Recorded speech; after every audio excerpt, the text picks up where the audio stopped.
All right. So we're moving back into this. We have to go through this again. Looks like. So let me get it where I need it to be. 1 second. All right. Woodrow Wilson comes up with an idea for ending World War I, and he calls it the peace without victory.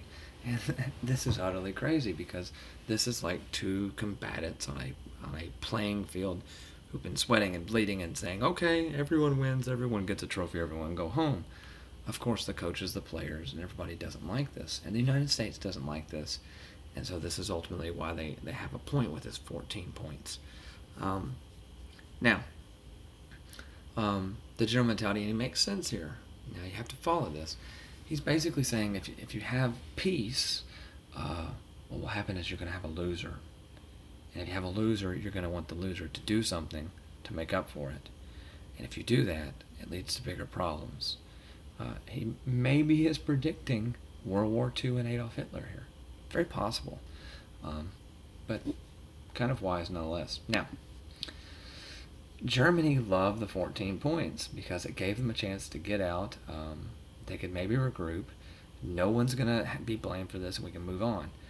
France doesn't like this, and so they go in this, they basically change it. In fact, the only thing they kept out of his 14 points was the most controversial in the United States. It's called the League of Nations.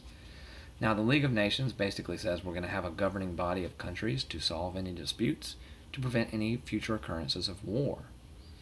Now, the most powerful country at this time is the United States, and we never signed the League of Nations. We'll get into the reasons here in a second, but we are the keystone. We're what's going to actually hold the League of Nations together, and this is why it breaks up. This is why we have World War II. We never joined.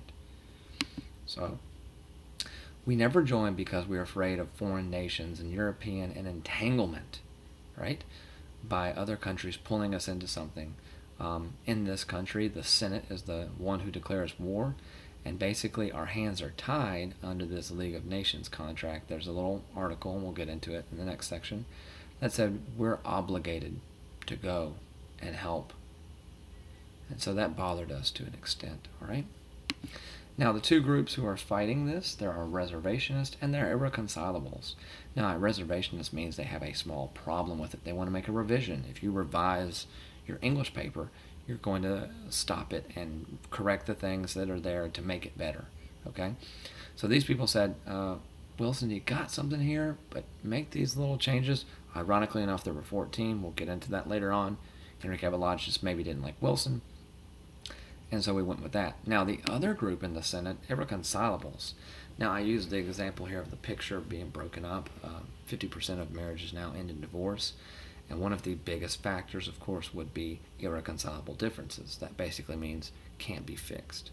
So they basically looked at it and said, looked at the revisionists and said, hey, this can't be fixed. It's not worth our time. Let's move on. Now, the main proponent of Woodrow Wilson at this time is Henry Cabot Lodge. He's in charge of the reservationist, and so there are things there. Now, here's an interesting cartoon to show you nonetheless. The president has within his checks and balances, remember that, separation of powers, he can make treaties, he can go and do this, but he can't sign them. The United States Senate has to sign them because they represent the people. And so here we have the peace treaty, the 14 points, if you will, League of Nations contract coming out of the Senate, and it's been battered and beaten up because they're fighting over it. They're doing all these things, okay? And so the U.S. Senate is the one who ultimately has to approve it. They're the ones who never sign the treaty, which we'll get into in the next little section. Make sure you look at the objectives here. How do we buy into the total war concept? Explain how espionage and sedition acts silence war critics. Describe clear and present danger. I've talked about this with you. And describe how the concept that America today mainly give up some of your personal freedoms in order to feel safer. Think about when you go to the airport with the TSA. And so that is there. Now, the last little section we have here is the ending of World War I and, of course, the impact.